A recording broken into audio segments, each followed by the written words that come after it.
영국 경험론 온전히 톱바 보기. 경험론이란 무엇인가? 동력 출판사에 출간된 철학 소사전의 정의를 살펴봅니다. 경험을 모든 인식의 원천으로 간주하고 인식을 본질적으로 감각 경험으로 환원하는 인식론적 학설에 대한 명칭, 환원주의적 경향이 강한 학설이란 뜻입니다. 그런데 모든 환원주의는 다양성을 상실시키죠. 때문에 경험론은 독재적일 수 있습니다. 민주적이라 믿고 있는 경험론이 어떻게 독재적 이론이 될 수 있을까?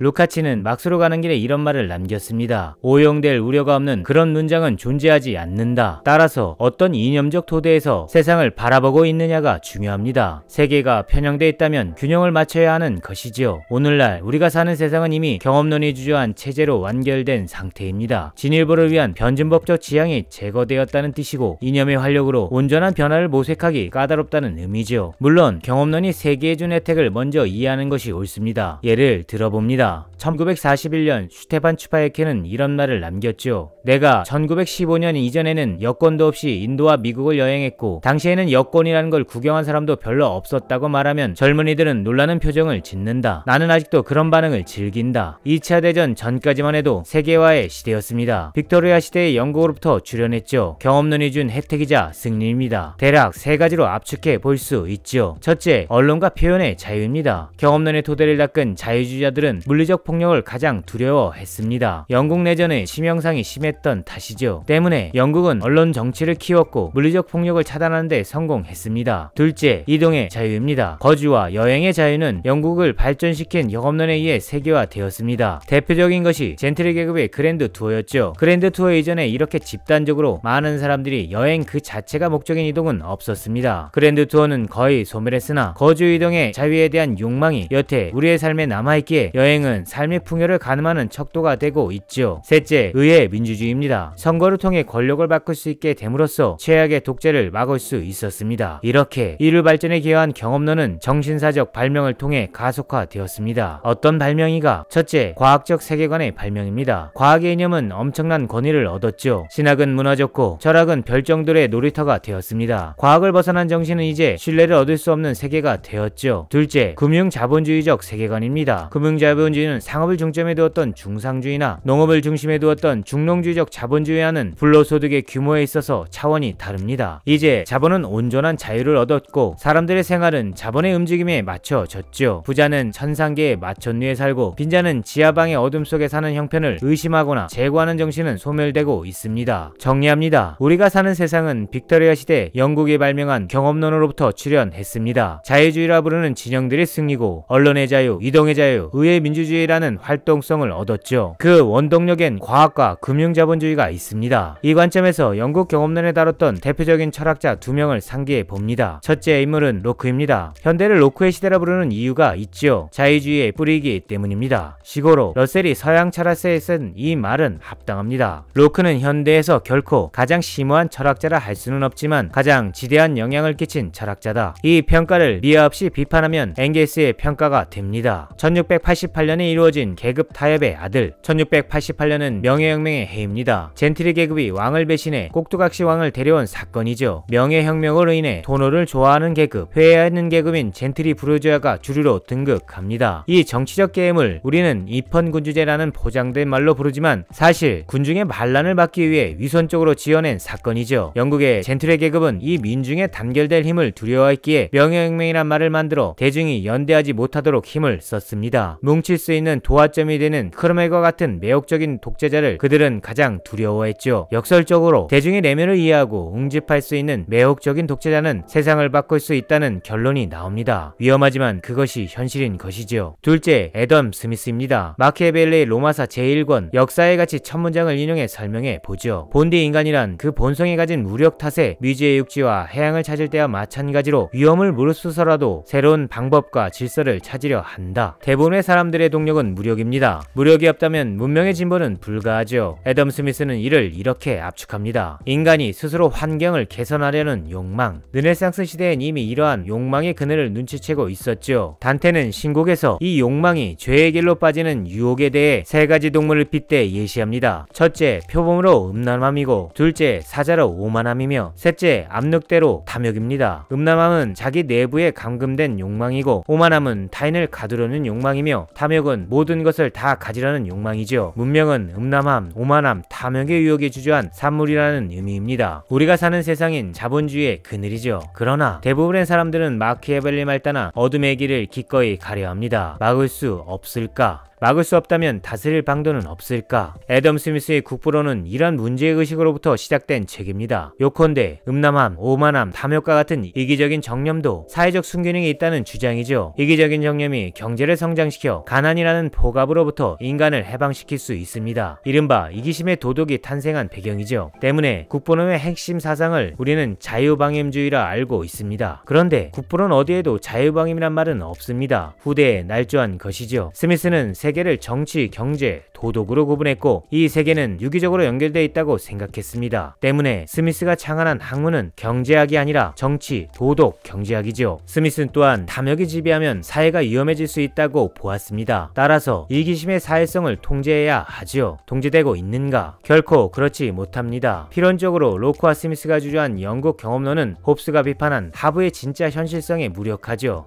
살만한 사람들의 이론이며 홉스가 말한 자연상태의 체제인 것이죠. 그의 말을 상기합니다. 자연상태에서는 모두 평등하다. 그래서 지옥이다. 어떻게 이 난관을 대비할 것인가? 이탈리아와 독일의 대문호에게서 단서를 빌려옵니다. 첫째, 단눈치의 말입니다. 미래는 이미 흙을 파버리고 시신을 받아들일 채비가 되어 있는 묘지와 같이 음울하다. 흉과 몽테니가 쓴 회의주의 전략이죠. 희망을 버리고 사회와 고립해 좋은 취향을 기르는 길만이 답입니다. 답답하고 어둡대. 현실적인 전략이죠. 둘째, 괴테의 말입니다. 뛰어난 예술가는 소질보다는 수행을 통해 만들어진 경우가 많다. 저는 괴테를 추천합니다. 수행을 통해 단독자가 될 수 있을 때 일회성의 인생은 어둠 속에서도 꺼지지 않는 태양이 될 수 있습니다. 다만 그 활동성에 생기는 각자의 낮은 일상에서 충분히 배짱 높고 일관되게 세상과 불화하면서도 제 단독성을 찾고 있는지에 달려 있죠. 누구나 할 수 있으나 아무도 해내지 못하는 고유한 삶의 영광이 경험론이 주저한 이 그늘에서 우리 모두의 오늘을 지켜주길 소원하며 안녕.